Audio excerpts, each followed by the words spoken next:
Hi everyone! I'm back! Don't really like to say that I'm back because I don't think I actually left in the first place, at least not on purpose. I just got kind of really busy last year. I had a lot of classes rolling out on creativebug.com. I had a Critter of the Month class and also a fruits and veggies crochet along, which you can check out. I had a couple patterns come out in some overseas crochet magazines, so that required some prep time a couple months before the holidays, so that kept me pretty busy. I had a really cute cupcake pencil topper. There was an adorable gumball machine doorstop. I also had my first guest column, which was cool for me, in Simply Crochet magazine. It was about how to find inspiration for your crocheting in 2017, and it was based on my trip to Japan. I went to Japan with my buddy Courtney, aka Iggy Star Pup, on Etsy. So we were in Japan for 2 weeks at the end of October. Did I already say I was in the end of October? I haven't blogged about that yet because I'm a terrible blogger. Okay, I'm not a terrible blogger, I'm a terrible personal blogger. My blog has just been really crochet oriented. I have posted a few free patterns on my blog as well.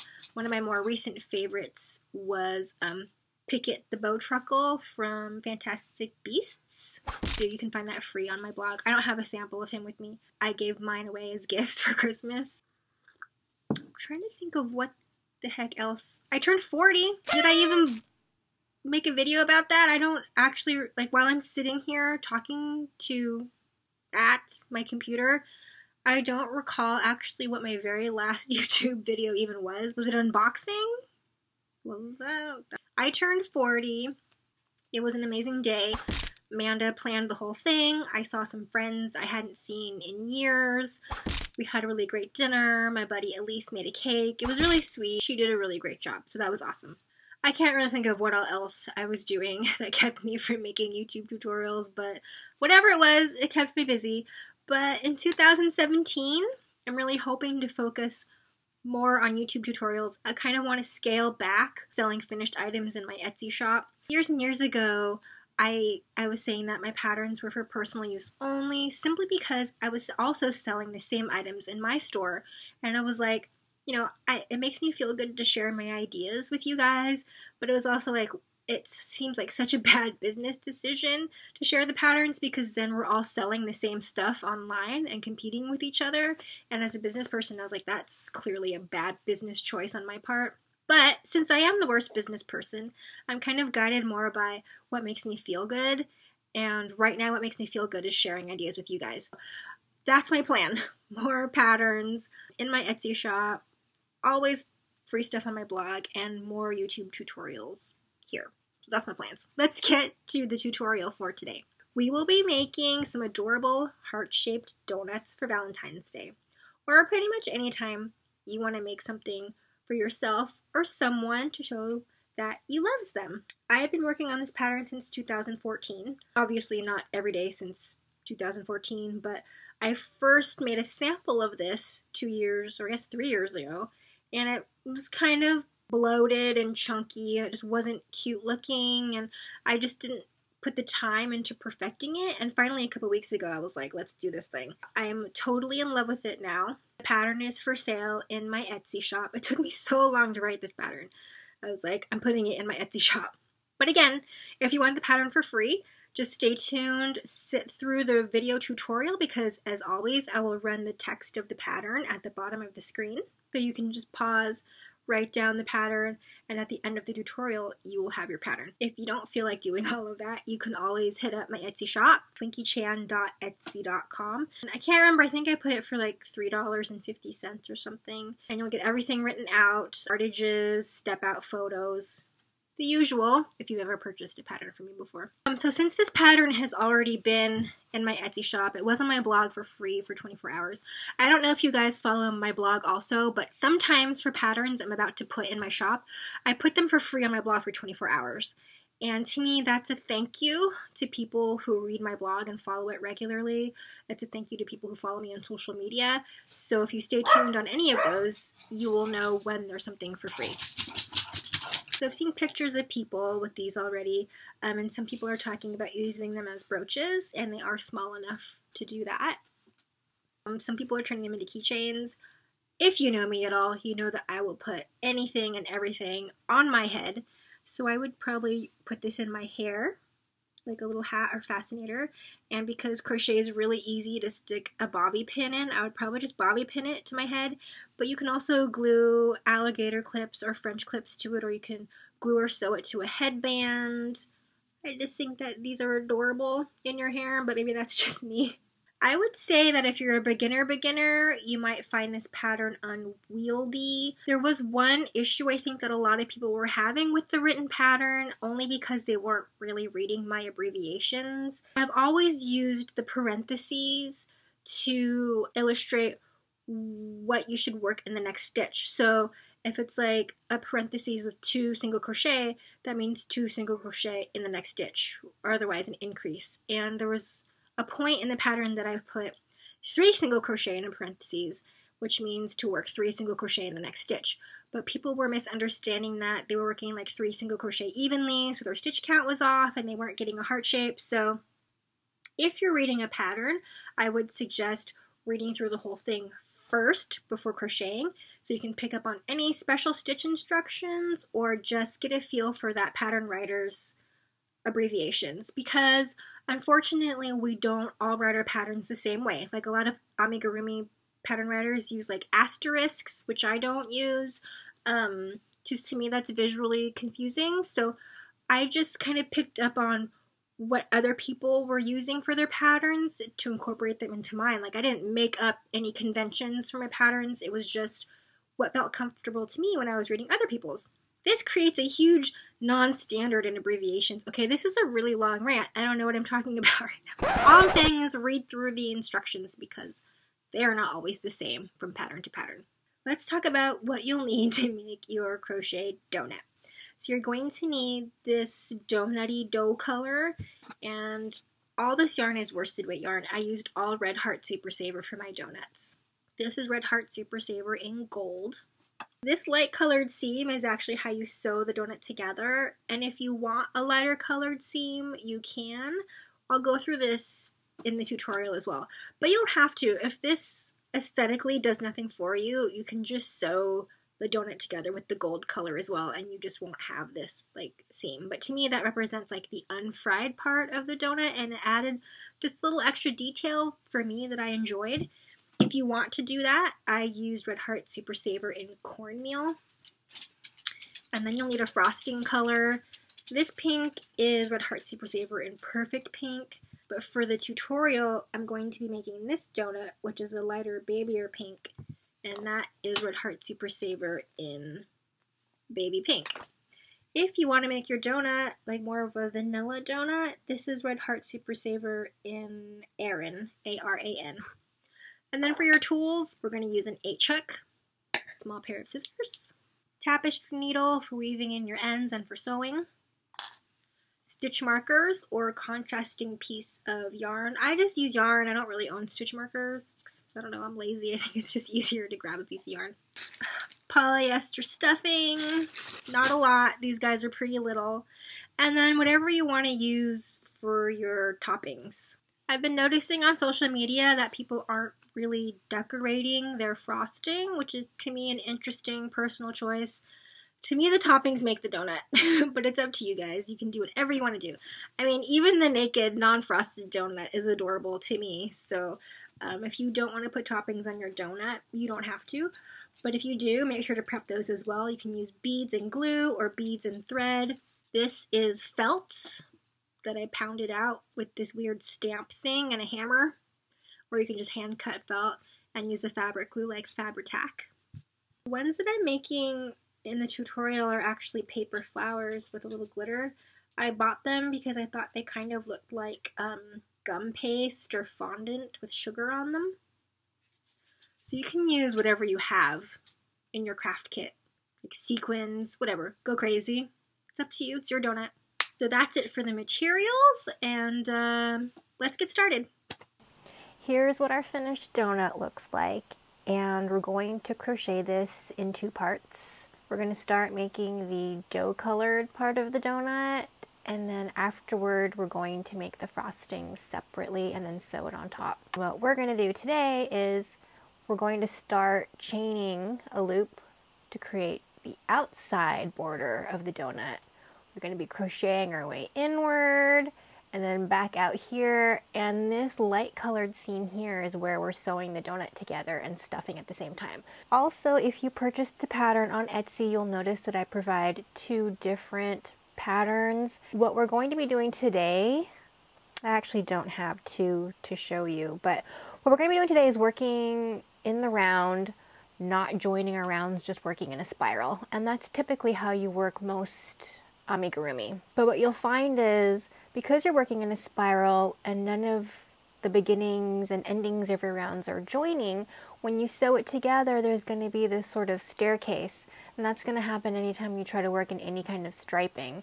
And that really bothered me for my donuts. So the only way I could think of to really resolve that is to work in joined rounds, where you will work one round and then join to the first stitch with a slip stitch, chain 1, turn, and come back the other way.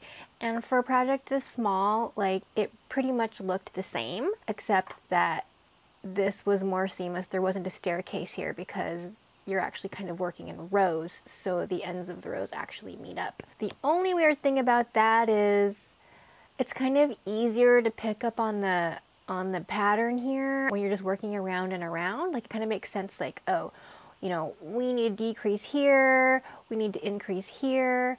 But when you're kind of switching back and forth because you're chaining 1 and turning, when you're working in joined rounds, you're kind of constantly reversing the pattern in your head. So if you're not super familiar with crocheting, that can be a little confusing. So today what I'm gonna do, long story, very long story short, we're gonna work on the first pattern that I offer, which is working in a spiral. So you will get this little jaggedy edge if you choose to sew together your donut with a lighter colored yarn. You don't have to, actually. If this doesn't add anything for you, you can just sew it together using this gold color. All right, so let's get started. Sorry for that really long ramble. We're gonna grab our 8-check, and then this is Red Heart Super Saver in gold. What we're gonna do is start with a chain 46. So put a slip knot on your chain and then chain 46. That's 1, 2, 3, 4, 5, 6, 7. I'm going to keep going until I have 46 chains worked. And I think I'm going to switch off the camera and just zoom in a little bit closer.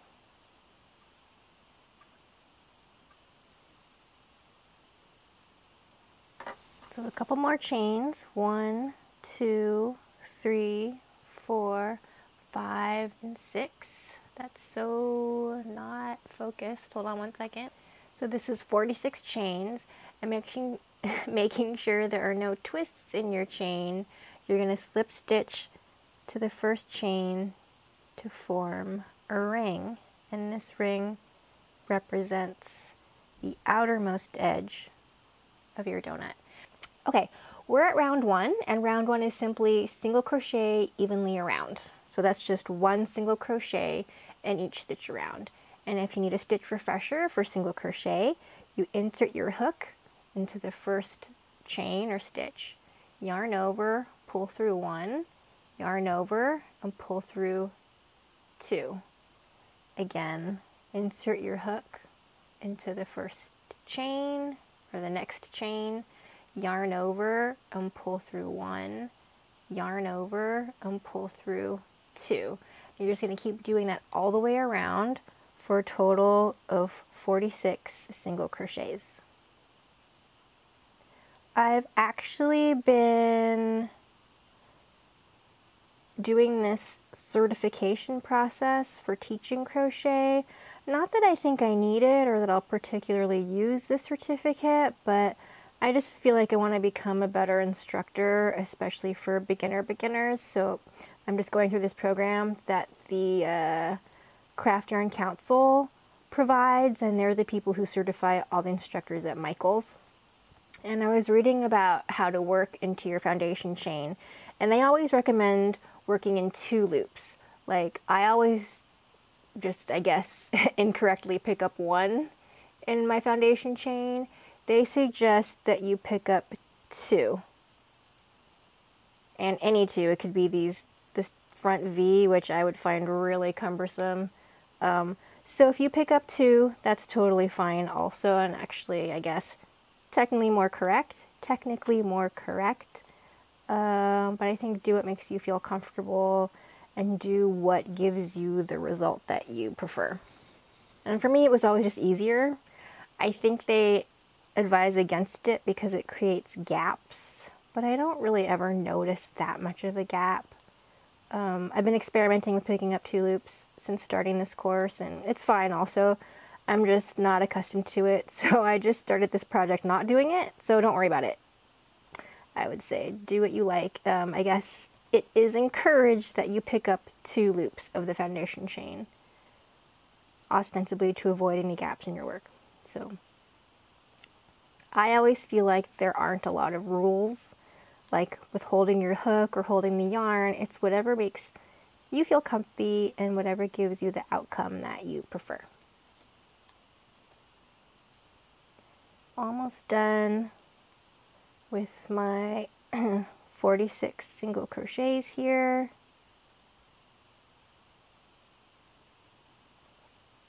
I'm going to give this a count just to make sure that I have enough stitches. So this is my first single crochet. 1, 2, 3, 4, 5, 6, 7, 8, 9, 10, 11, 13, 14, 15, 16, 17, 18, 19, 20, 21, 22, 23, 24, 25, 26, 27, 28, 29, 30, 31, 32, 33, 34, 35, 36, 37, 38, 39, 40. 1, 2, 3, 4, 5. I actually have one more to work. 5 and 6. So again, you want to make sure there's no twists happening here, and we are not joining rounds. Remember, we're working in a spiral. So you can either use a stitch marker, or what I'm going to do is I just prefer using another brightly colored yarn as a stitch marker. And just place this in front of the stitch I just worked. And we're going to start round 2, which we're going to start shaping the heart. To begin round 2, you're going to start with an invisible decrease. I kind of gave this a name. I don't really know how to conventionally call it, but normally with an invisible decrease, you're working with 2 stitches and decreasing them to 1 stitch.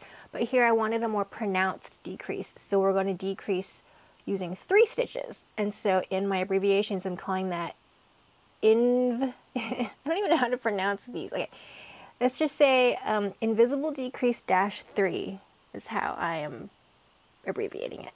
So what we're going to do is pick up the front loop only of the next stitch.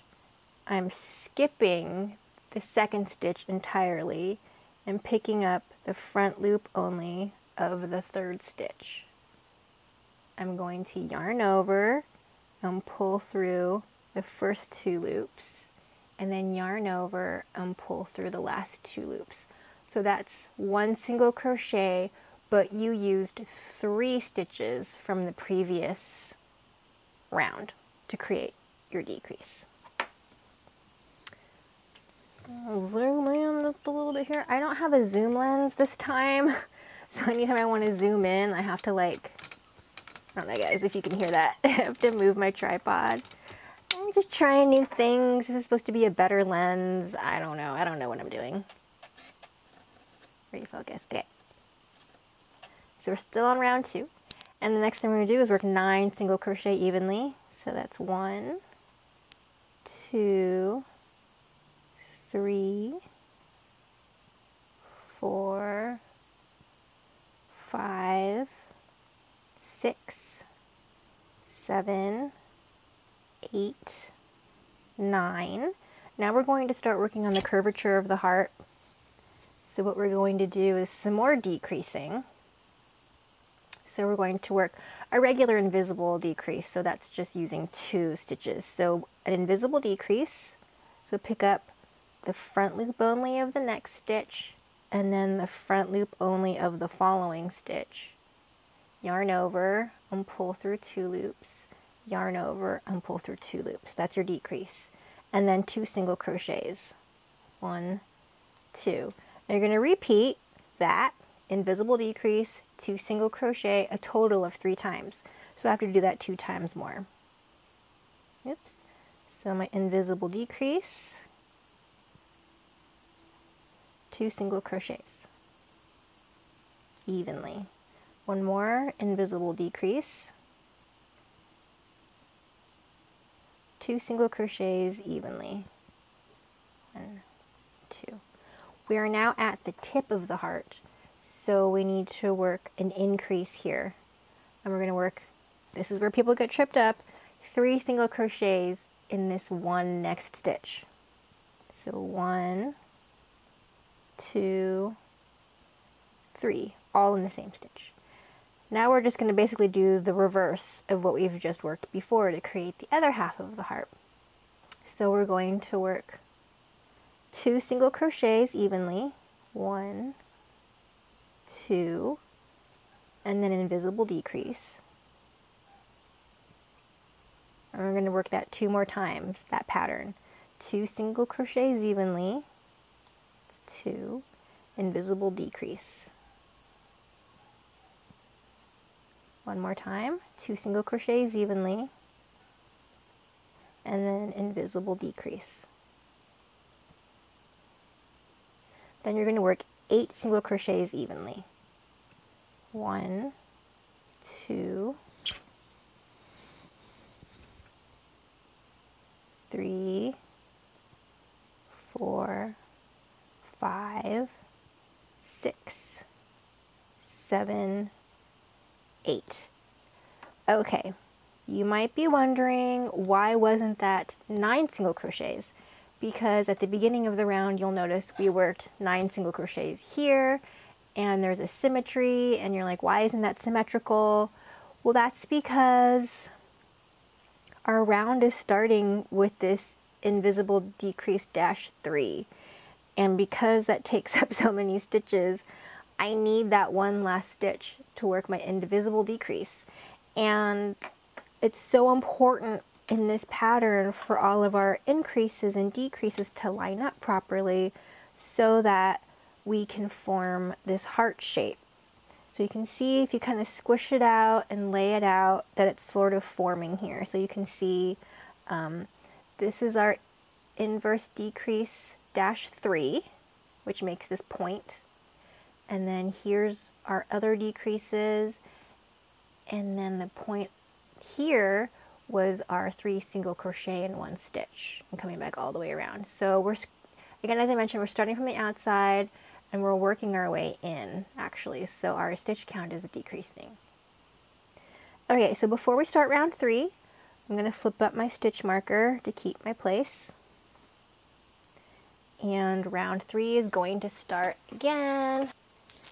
Okay, sorry, my battery pooped out. When I started this, it said it was full, and then after filming for like 5 minutes, it just was like, I give up on life. So, switched batteries. So, okay, at the end of round 1, you should have 40 stitches total, and we're going to start round 3 with invisible decrease dash 3.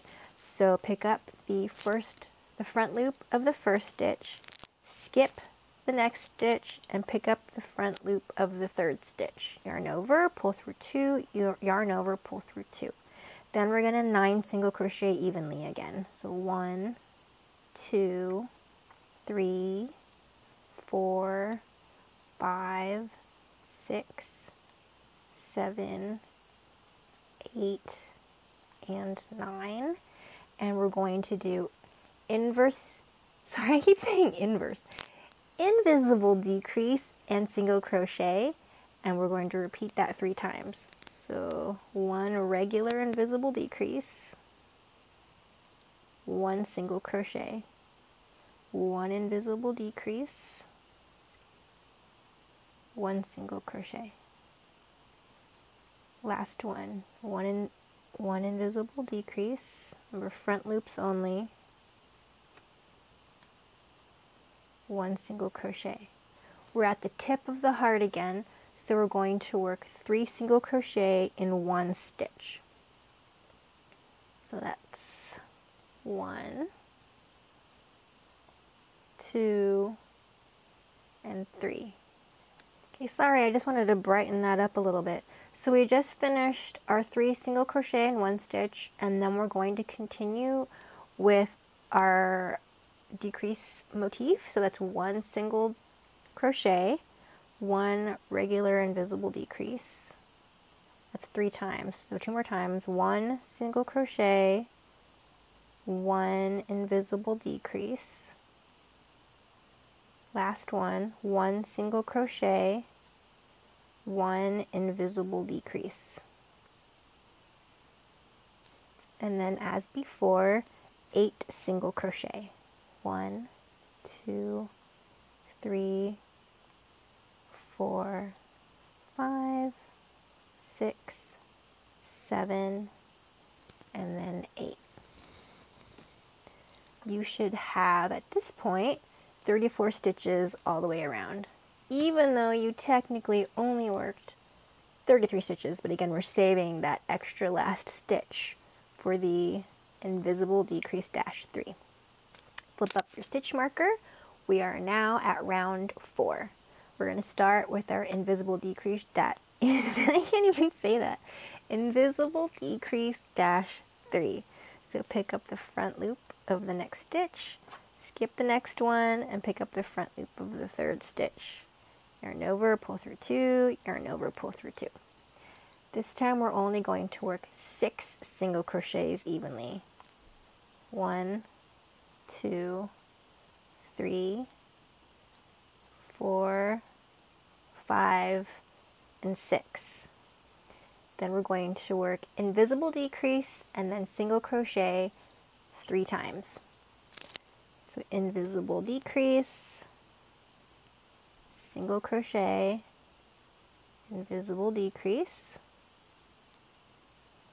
single crochet, 1 more time, invisible decrease, single crochet. At the tip of the heart again, work 3 single crochets in 1 stitch. 2, 3, and then 1 single crochet, invisible decrease. We're doing that 3 full times. 1 single crochet, invisible decrease.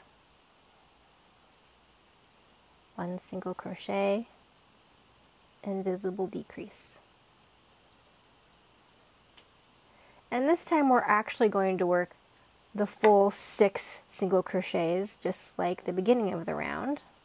2, 3, 4, 5, and 6. And that's because round 5 and 6 is just working single crochet evenly around.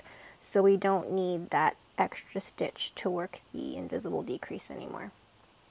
So I'm going to flip up my stitch marker, and I'm going to work rounds 5 and 6 just single crocheting evenly around.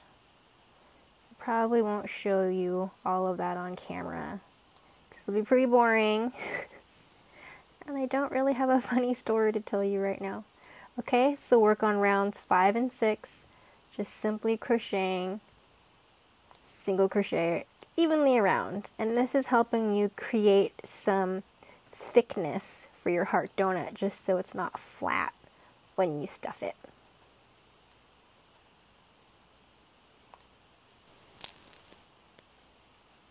Okay, I'm at the end of round 6. You should have 28 stitches around. Your piece should be vaguely looking like a heart. Like, it'll look like a heart a lot on the bottom. So it's kind of like a heart-shaped tube right now. Because we worked in this spiral, sort of every new round that you start, it kind of starts slightly to the right of the previous round. So your spiral work kind of, your hook starts moving over more and more to the right. So because our increase and decrease placement is so crucial for our heart to come out correctly, I'm going to compensate for that spiral sort of diagonal movement by working 1 more single crochet in the next stitch, just so my hook is in the right place to begin round 7. Okay, if you buy my pattern on Etsy, you'll notice I also make a note. We're going to start increasing our stitch count again. So this weird tube that's starting to come in, we're going to start growing it back out. We're going to make the funkiest looking shape, don't worry about it.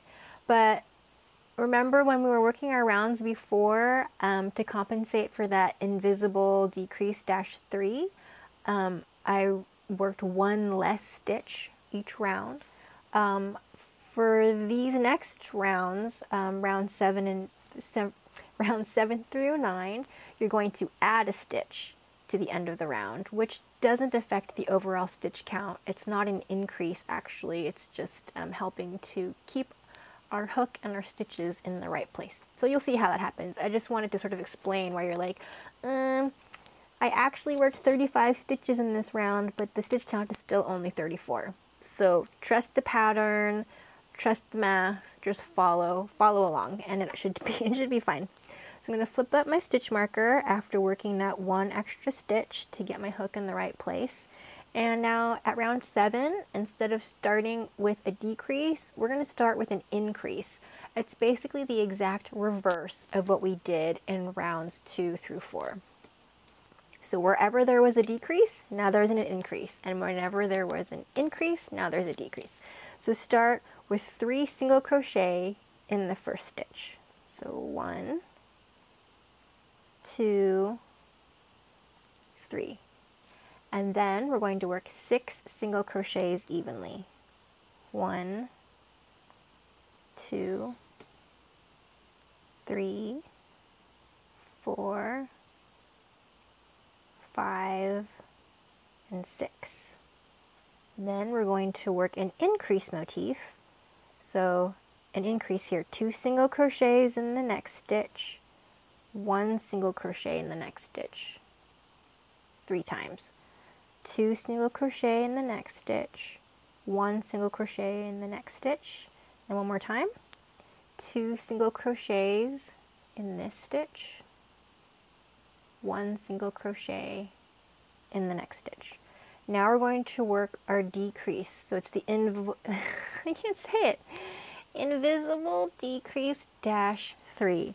So front loop only of this first stitch, skip the second stitch, front loop only of the third stitch. Yarn over, pull through 2, yarn over, and pull through 2. That's your invisible decrease -3. Then we're going to work single crochet in the next stitch, 2 single crochets in the next stitch. Repeat that 2 more times. 1 single crochet, 2 single crochet in the next, 1 single crochet, 2 single crochet in the next. And then instead of working 6 single crochets at the end of this round, we're going to work 7, and that helps us keep our hook in the right place. 1, 2, 3, 4, 5, 6, and 7. Flip up my stitch marker. So you technically worked 35 stitches in round 7, but your stitch count is still 34. So you should be counting 34 stitches all the way around. Start round 8 again with our 3 single crochets in the first stitch. So that's 1, 2, 3, and then 9 single crochets evenly. 1, 2, 3, 4, 5, 6, 7, 8, 9, and then our increase motif, which is 2 single crochets in the next stitch, 1 single crochet in the following stitch, 3 times total. So 2 single crochets in one stitch, 1 single crochet in the next stitch, 2 single crochets in this stitch, 1 single crochet in this stitch. And then we're going to work our invisible decrease -3. So pick up the front loop only of the next stitch, skip the second stitch, pick up the front loop only of the third stitch. Yarn over, pull through 2, yarn over, pull through 2. And then work our increase motif again, which is single crochet, and then 2 single crochet in the next stitch, repeat that 2 more times. 1 single crochet, and then 2 single crochets in the next stitch. 1 more time. 1 single crochet, 2 single crochets in the next stitch. And then you're just going to 10 single crochet evenly. 1, 2, 3, 4, 5, 6, 7, 8, 9. Remember, it's 1 extra stitch, so we're actually passing our stitch marker by 1. 10. And at the end of round 8, you have worked 41 stitches, but you'll only have 40 stitches for your overall stitch count. So make sure to count those. Make sure you have the right stitch count, so you don't keep messing up upon messing up. Like, if you don't stop and count like 2 rounds previous, you're gonna want to punch yourself in the face and you're gonna have to rip out your work. So for something like this, where stitch count is so important and stitch placement is so important, you want to count your stitches after each round, just to make sure everything's checking out. So we're going to start round 9 again with our 3 single crochets in the first stitch. So that's 1, 2, and 3, and then 9 single crochets evenly. 1, 2, 3, 4, 5, 6, 7, 8, and 9.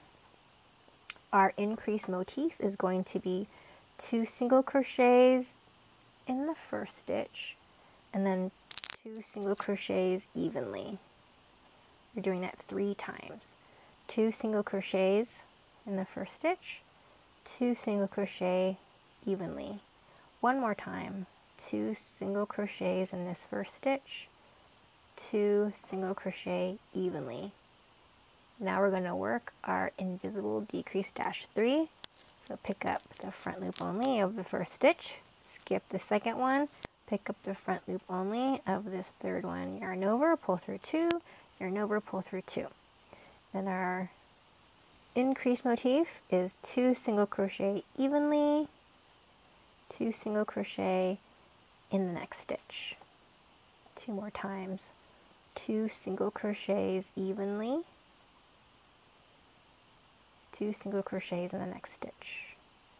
One last time. 2 single crochets evenly, 2 single crochets in the next stitch.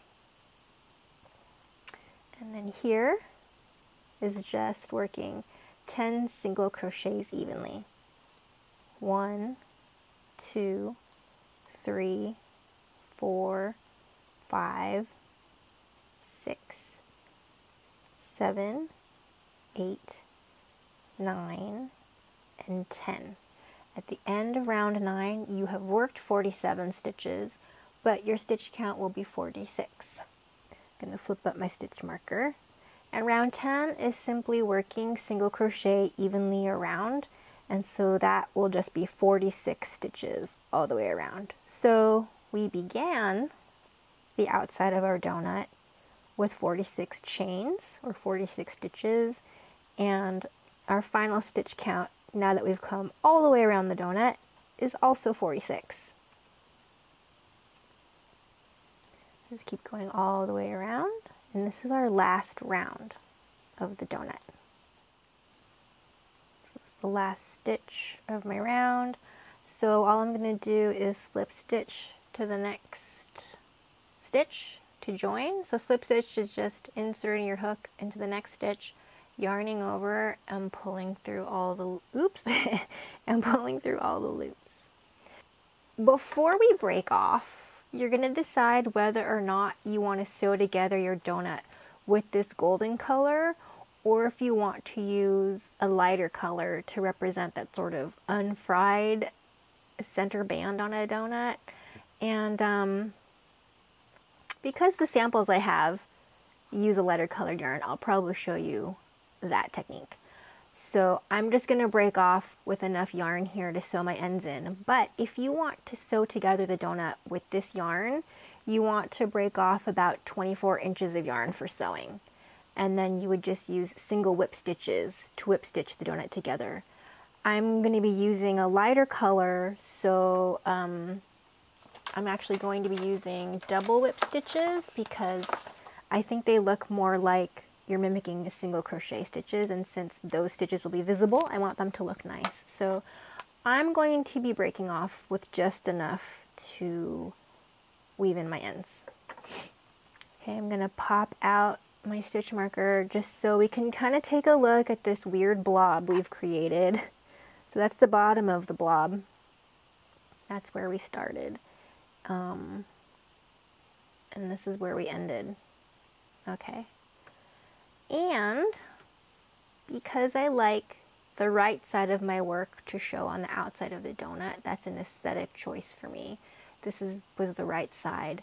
I actually need to flip this inside out. Because see, what we're going to do is sew this outside edge together while we stuff. And if I simply just squish the rounds together like this is the wrong side of my work. And it's not as pretty to me. If you don't care, you can do whatever you want. So I need to pop this sucker inside out.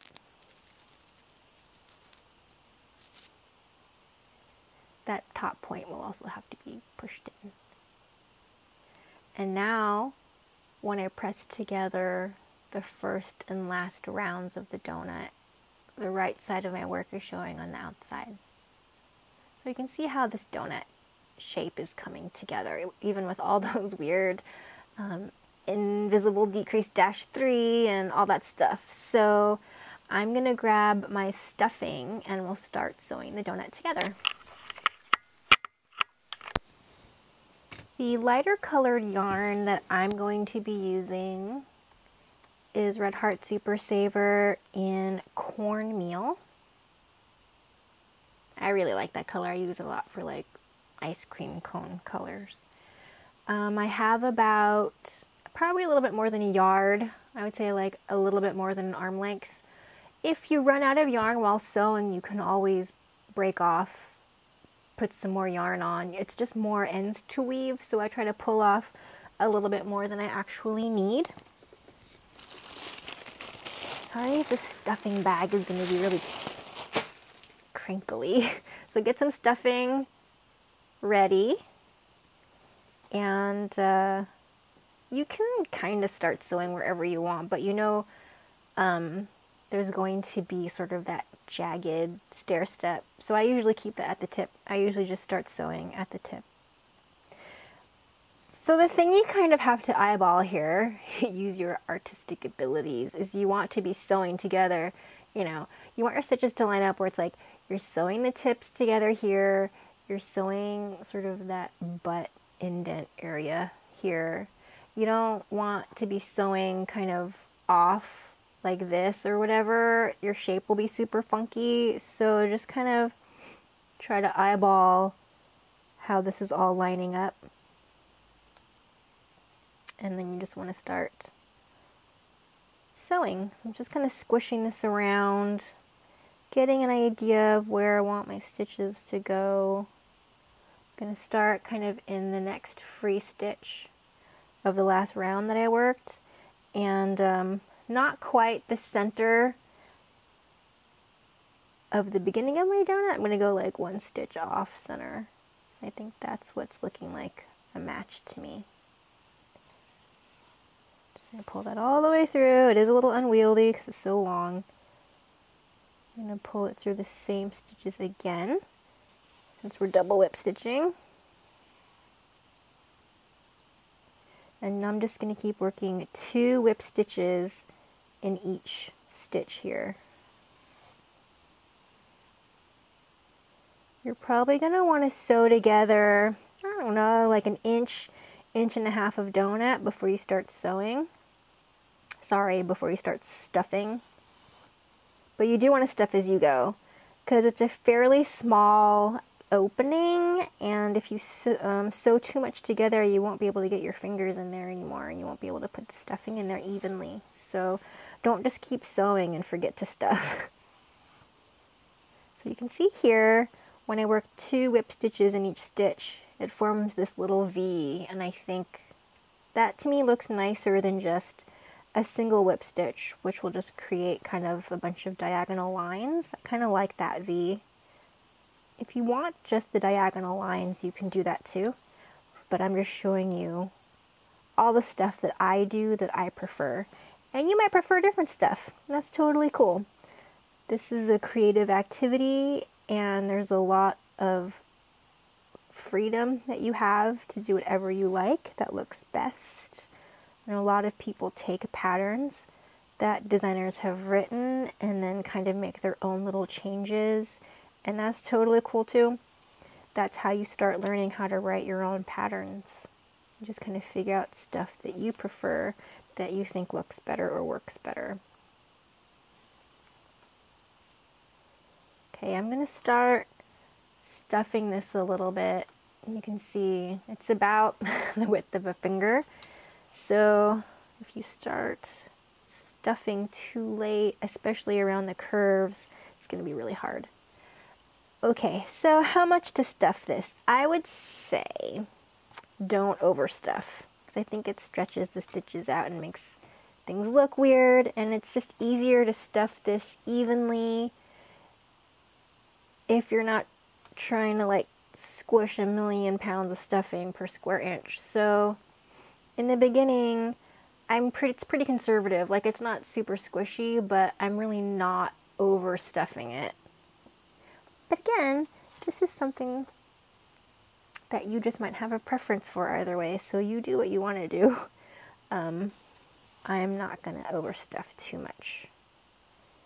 The other thing I would suggest while you're sewing is, so obviously round 10 is going to have your 2 loops, and when you're picking up stitches from the foundation chain, I would try to make sure I'm not just picking up 1 loop here.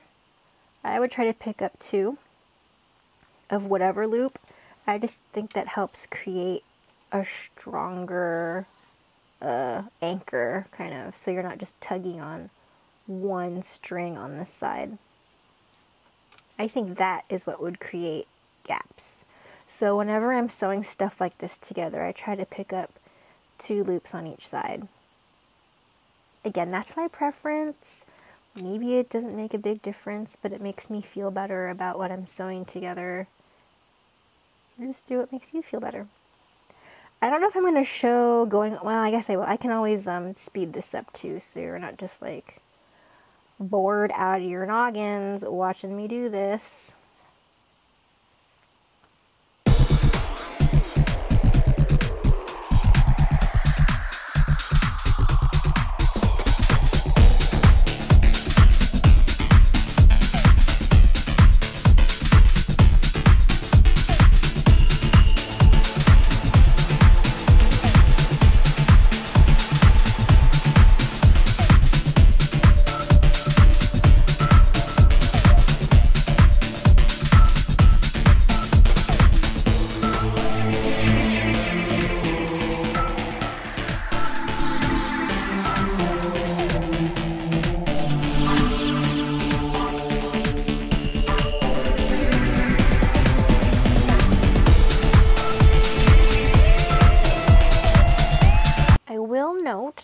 That as you're getting toward the end, you might want to try to stuff a little bit more than you think you should, because I think it gets kind of hard to stuff evenly when the hole gets smaller and smaller, and to me that can sometimes be a skinny point on my donut, which really bothers me. Like, I try to get them as even as I can, and when it ends up having a skinny spot, I get kind of bummed. So I've noticed, at least when I'm stuffing and sewing, I kind of need to concentrate really on this sort of last 1.5 inches or so. And it's kind of annoying because, like, you're getting toward the end, all the stuffing's kind of flying out, and you're just kind of smushing and sewing, and it can be a little bit tedious. I mean, it's not a big deal. It's not like it's going to ruin your life, but if I'm just sort of teaching you from some mistakes or speed bumps that I've had, that would be one of them. So see how like tiny this opening is and looking kind of skinny here?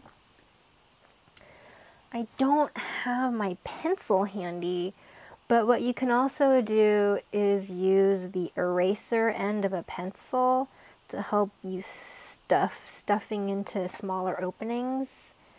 I find that the eraser gets a really good grip on the stuffing, and it's nice and small.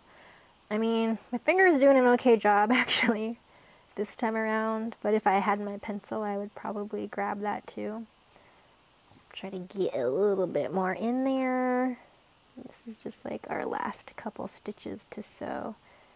I cram as much as I can in there without driving myself crazy because it pops right back out. I think that looks pretty good. Just a couple more stitches.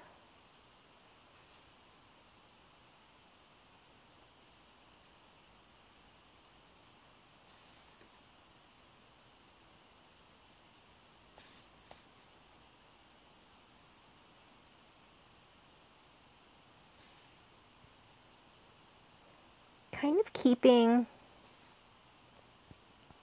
one of my golden ends. It looks like one of them kind of got sucked into the donut, which is fine. That's one less thing I have to weave in. But I'm sort of glad that this one is kind of hanging out, because I find that sometimes when I sew my donut together, I get these weird gaps. Just from sort of how I started crocheting my rounds, I guess. And I don't look into it too much about why it occurs, but I'll just use a tail to kind of weave through and sew that hole together. So I'll save weaving in my golden tails to the very end. Okay, so I'm done sewing all the way around here and done stuffing. What I'm going to do is, because I'm trying to keep stuff looking as invisible as possible, especially with such a visible seam, it's a different color, I'm going to try to do my knot a different way. Like, if you were sewing this together with gold, you could just knot however you normally knot, like knot against your project and then hide the end. But I just feel like if I make a knot right now, it's going to be really visible. So, what I'm going to do is I'm going to pop this just out somewhere, anywhere on my donut. Make sure it's a gap in the stitches. It'll be easier if it's not like actually through a stitch. So go through a gap. And then I'm going to take this other tail and put it on my tapestry needle. I'm going to look at my stitches. It's kind of hard. There's some stuffing coming out. I'm going to make sure I like how everything looks. I think I want to pop in one more stitch like this. Just feel like there might be a gap there. Should do one more. See, this is the weird jump gap from when we're working in rounds, which kind of just bugs the bejesus out of me. But again, if you work in joined rounds, that won't be an issue at all. So get your needle and come out of the same hole as the other tail. And this way, I'm not working a knot all up in this business where it might be visible. I'm working it someplace else. And this is also a trick you can use when you're like embroidering a face and you don't want to tie a knot like on your plush's face. You just bring out your yarn tails somewhere else, far, far away on your piece. Tie a knot here. I'm going to trim my yarn tails. You can actually trim them more than that. And you're going to hide the yarn tails inside the plush. So I'm going to take my tapestry needle and kind of suck it, use my tapestry needle to suck those tails back in. And that should be really good. I'm going to use this golden tail, as I mentioned before, to kind of pass through. You might not have any weird gaps. I happen to have one this time. So I'm just going to kind of discreetly weave through here. You don't have to do a lot, because then it'll start looking maybe like even weirder, but I'm just going to do a little. A little surgery. We did a little surgery, I think. Did we do it on my group project? We might have done a little surgery on group. I'm not ashamed of my surgery game. If that's gonna help make my toy look better, I'm all for it. Okay, so notice how that pretty much invisibly took care of the hole that was bugging me. There's still this weird jumpy gap here from working in the round and the spiral. Whatever, it's fine. There's a perfectionist in me that hates it, but it's really not a big deal. So here is your finished donut. Super cute. All we need to do now is put on some frosting, but I wanted to use a lighter color pink just for personal reasons, but I picked up these really cute little paper flowers from Michael's, and I don't know if you can tell, but they have a little bit of glitter in them. And to me, they kind of looked like gum paste flowers or like little fondant flowers. So I want to decorate this donut with these. So I picked kind of a lighter pink to go with that. So to start your frosting, you're going to pull out about 24 inches of yarn first of a yarn tail. We're going to use that for sewing later. And then you're simply going to chain 28. It's 1, 2, 3, 4, 5, 6, 7, 8, 9, 4, 25, 26, 27, 28. And making sure there are no twists in the chain, I'm going to slip stitch to the first chain to join. Again, slip stitch is insert your hook into the next stitch, yarn over, and pull through both loops. Round 1 is simply single crocheting evenly around. 1, 2, 3, 4, 5, 6, 24, 25, 26, 27, 28.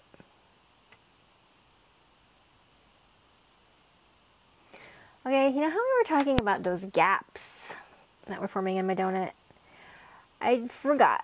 Actually, what helps me, see this gap that's already forming? What helps me actually is on the last stitch of round 1, if I do pick up 2 loops of that chain, it helps with that gap problem. So I'm sorry I forgot to mention that the first time around. But, yeah, that's all I got. There's your tip, a little bit late, but at least better late than never. And so grab a stitch marker or a piece of yarn and lay that right in front. For round 2, we're just mimicking some increase rounds from the donut pattern. So round 2 is a repeat of round 7 of the donut, and round 3 is a repeat of round 8 of the donut, and then that's it for the frosting.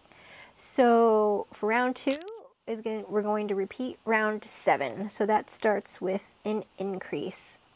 So it's 3 single crochets in the first stitch. 1, 2, 3. Because see, this time we're starting on the inside and we're just working our way outward. So we need to be increasing our rounds. And then we're going to work 6 single crochet evenly. 1, 2, 3, 4, 5, 6, and then we're going to increase. Increase motif is 2 single crochets in the next stitch, 1 single crochet in the following, 3 times, so 2 single crochets in the next stitch, 1 single crochet in the next stitch,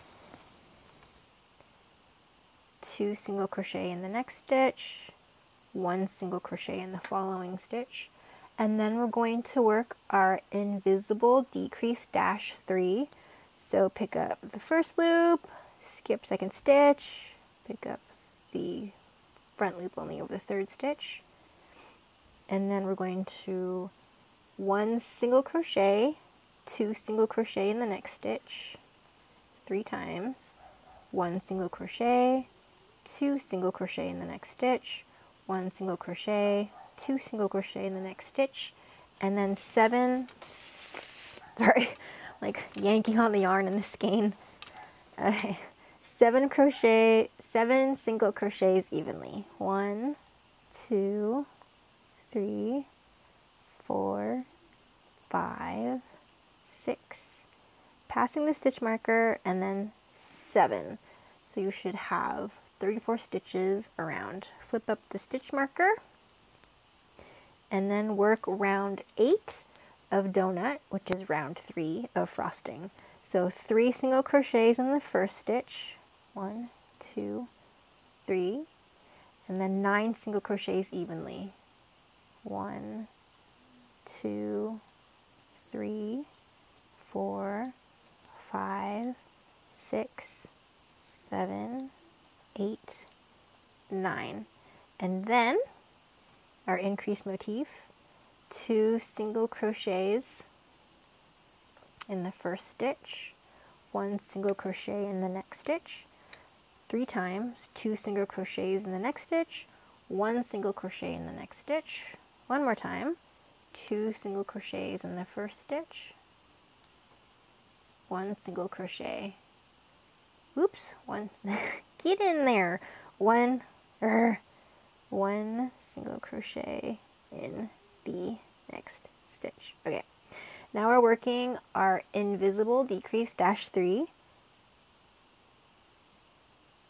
front loop, skip, front loop, single crochet, and then 1 single crochet, 2 single crochets in the next stitch, 1 single crochet, 2 single crochets in the next stitch, 1 single crochet, 2 single crochets in the next stitch, and then 10 single crochets evenly. 1, 2, 3, 4, 5, 6, 7, 8, 9, and 10. You should have 40 stitches all the way around. And just slip stitch to the next stitch to join. We're going to use this yarn tail for sewing as well. My bad, I totally forgot for a second that we're going to make some scallops. They aren't really scallops, but it's more like a hill and valley edge to the frosting. So there is in fact one more round to the frosting. There is a round 4. I just hadn't turned the page on my pattern and I kind of forgot. And your hook should be at the point of your heart. I'm going to flip up my stitch marker. And round 4, we're just going to be repeating one motif 8 times around. It's really easy. And this is the motif. You're going to start with slip stitch in the next stitch, then single crochet in the following stitch, and then you're going to work 3 half double crochets in this next stitch. Half double crochet is yarn over, insert your hook into the desired stitch, yarn over and pull through 1, yarn over and pull through all 3 loops.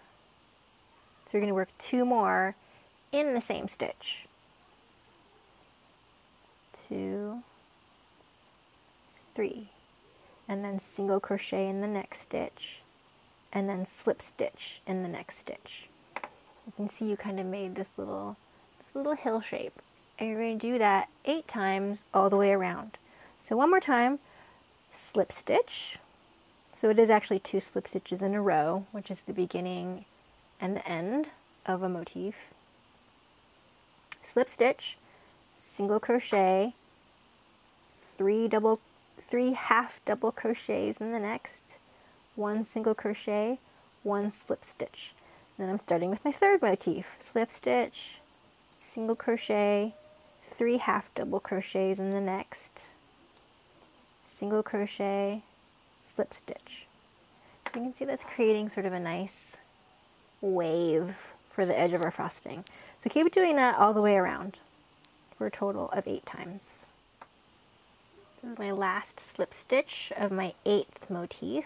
Slip stitch, next stitch, and then I'm gonna break off, leaving like an arm length of yarn for sewing. So about a yard.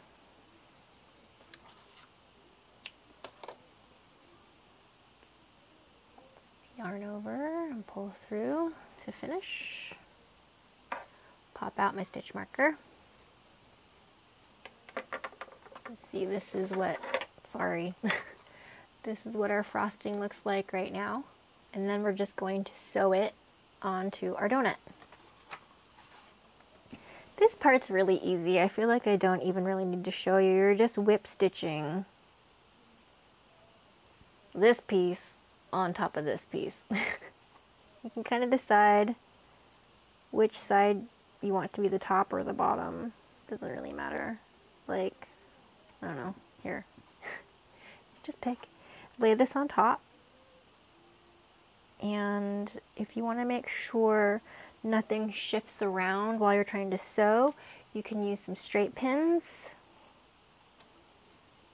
You don't need a lot. Sometimes I just don't even use any, but I would recommend it just to make sure this doesn't go flying around. Sometimes I get so bummed when I start sewing something, and at the end I notice that it's shifted slightly, and I'm just like, ugh, to take this apart and do it again. So just pop a few pins. Maybe, I think like 3 is really all you need. You kind of just don't want this going anywhere.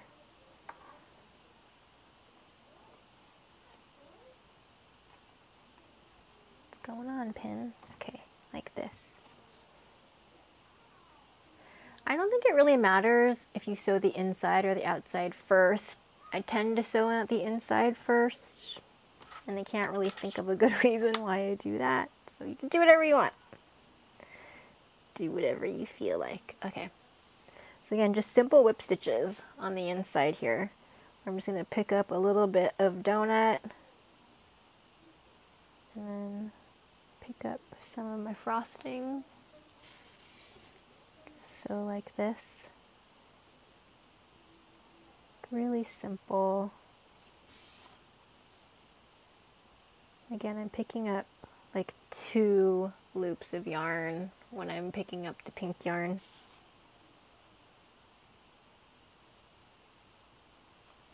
And you just do that all the way around this inner edge.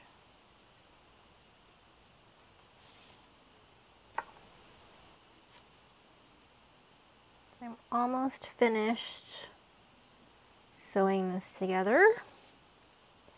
And we're just going to knot and weave in this end.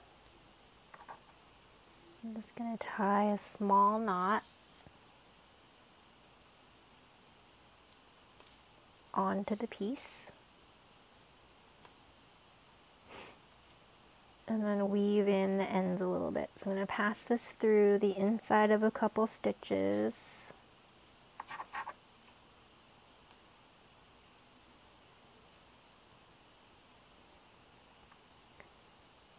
Back the other direction, just to secure it. And then I'm going to hide the end inside the donut. Like that. Give it a tug, trim it close, and the yarn just hides inside of your project. Now all you have to do is use your super long yarn tail to sew the holy heck. Sew the outer edge of the donut frosting. Okay. You have some options here. You can whip stitch like we did here. You can do more of a top stitch or a straight stitch. If you use a top stitch or a straight stitch, the edge of the frosting will be more prominent. It'll be just as if like I'm smushing my fingers on here, like you'll still really be able to see this ridge. I prefer using a whip stitch even though it's more labor intensive, because it kind of squishes the edge of the frosting more closely to the donut. So to me it kind of has this more melty look. But if you like your frosting to kind of stand out and kind of pop off the donut more, then you can use a straight stitch, which, you know, would just be, I would be coming in from the top and coming back up and just kind of, you know, in and out this way. I'm gonna whip stitch because, as I said, I think it creates a more invisible look, and that's what I prefer for my donuts. So it kind of takes forever, but the look to me is worth it. So I encourage you to experiment actually with those different ways of sewing, and maybe there's a third way of sewing it that I haven't considered or tried. You can do that too. Nothing's gonna look bad. I mean, as long as you like get the frosting on the donut, it's gonna look good. There are just these different subtle things that you can do to change the look of your work. So I'm actually gonna do like one edge. That was with whip stitch, and I might straight stitch. Let me do one more whip stitch, just that's the end of the motif. Like that. And then for compare contrast, I'll show you more of what I consider a straight stitch or a running stitch. So that would be, I would kind of come in from the top of the pink and come back up toward the top of the pink, making sure I'm grabbing some donut golden yarn too. That.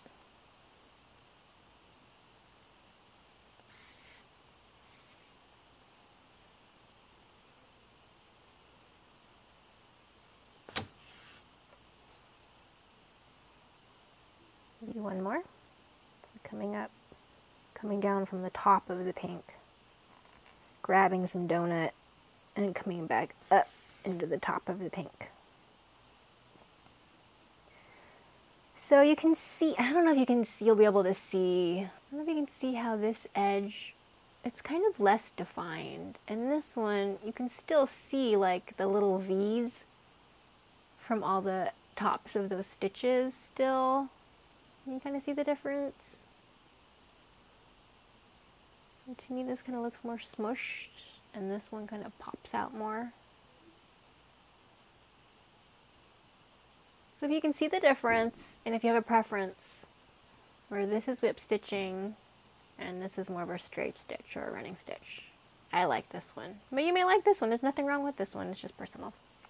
So I'm gonna finish, I'm actually gonna take out, and it just bothers me too much. I want this donut to be pretty, I need it to be consistent. I'm gonna take out these straight stitches, I'm gonna keep whip stitching all the way around. I'm almost done with whip stitching my frosting onto my donut.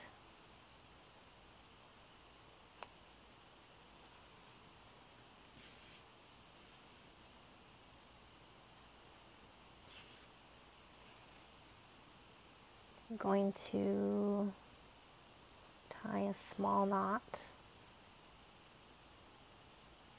onto my piece and weave through a couple stitches to secure my tail. Back through the other direction a little bit.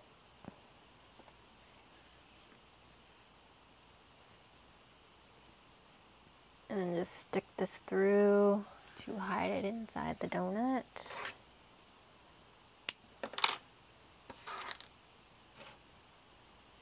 And take out your straight pins.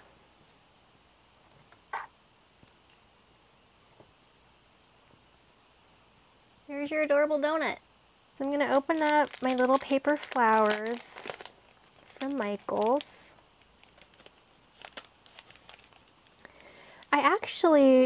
I can't get these out. I have a problem. Okay. I've been wanting to do a tutorial about various glues that I like to use with crocheting and why I choose a certain glue for a certain type of project. These, I guess, are actually beads. These have like a little, I don't know, like a little, look like you could pass a needle and thread through them. Okay, some of these are sparkly on the bottom and not on the top. I want sparkles. So, just putting these, okay, not all of them have that little sewing thing. Never mind. Sorry, I'm just kind of checking these out for the first time. Some not sparkly, some not with little sewing things. This is interesting. Why would... Okay, there's some things happening here that are not logical to me, but whatever. They're not all going to be sparkly. I'm running out of battery. Okay, so what I would do is just whatever you're using as a sprinkle, just place them all the way around and make sure you love the placement. And for this particular item, I would probably use Fabri-Tac glue. It's got a fast hold, and it's good for fabrics and things, and I think it'll hold the paper on pretty well. And again, I'm running out of battery, so I'm not going to show you how to glue stuff on. I'm sure you know how to glue things to things. And I will show you my finished new donut.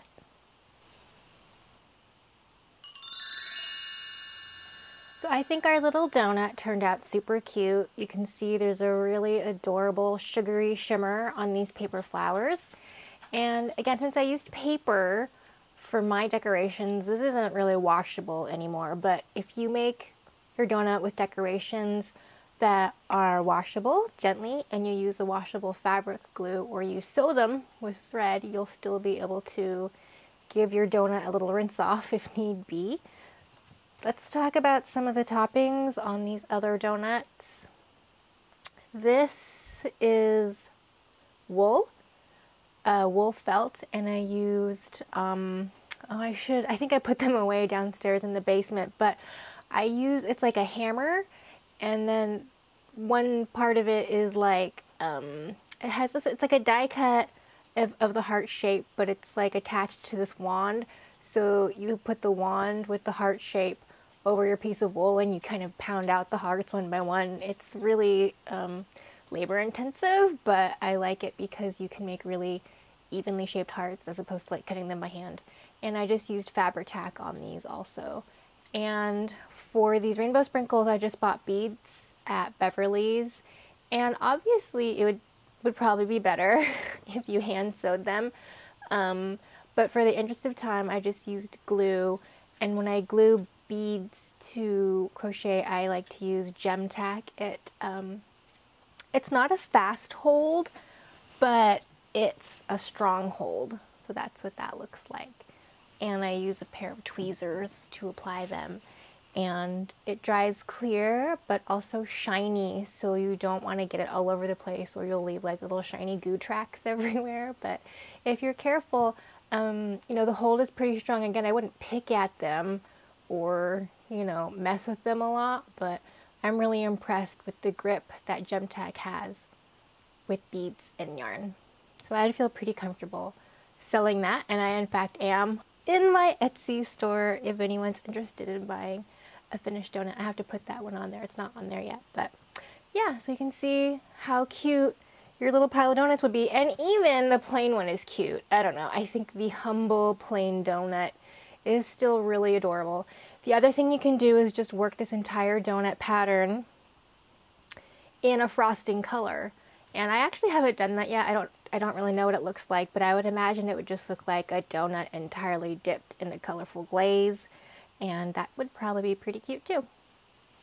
I hope you guys had a lot of fun making your adorable heart-shaped donut. I hope you learned a new technique or two as well. If you decide to post any pictures of your donuts on social media, please remember to tag me so I can see. I would love to make a collage of all of our finished donuts before Valentine's Day. So if that can happen, amazing. Remember, if you're like on Instagram, don't reply me because I don't always see those in my activity feed. There's just a lot of activity in my feed and I miss a lot of comments that way. But if you tag me, I will definitely see it. What I've been doing is when they show up in my tags, I just message people and say, hey, I want to make a collage. Do I have permission to use yours? So then you'll know whether or not I saw your tag. But for stuff like Twitter, I'll probably see it if you reply me. Those are easier for me to keep track of. I don't know about Facebook. Facebook's weird. A lot of y'all have private Facebook anyway, so I would be able to see them. But if you post a picture on my wall, I'll be able to grab it as well. Or you can message me on Facebook. Whatever's easier and logical. So if you have any requests for future tutorials, you know, I'm always open to hearing what you guys want, but I'm pretty sure you guys have already gathered that I have my own long list of projects that I want to share with you too. But I'm always happy to stay connected with you guys and hear what you prefer.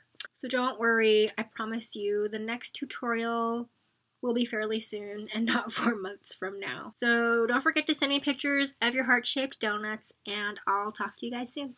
Bye!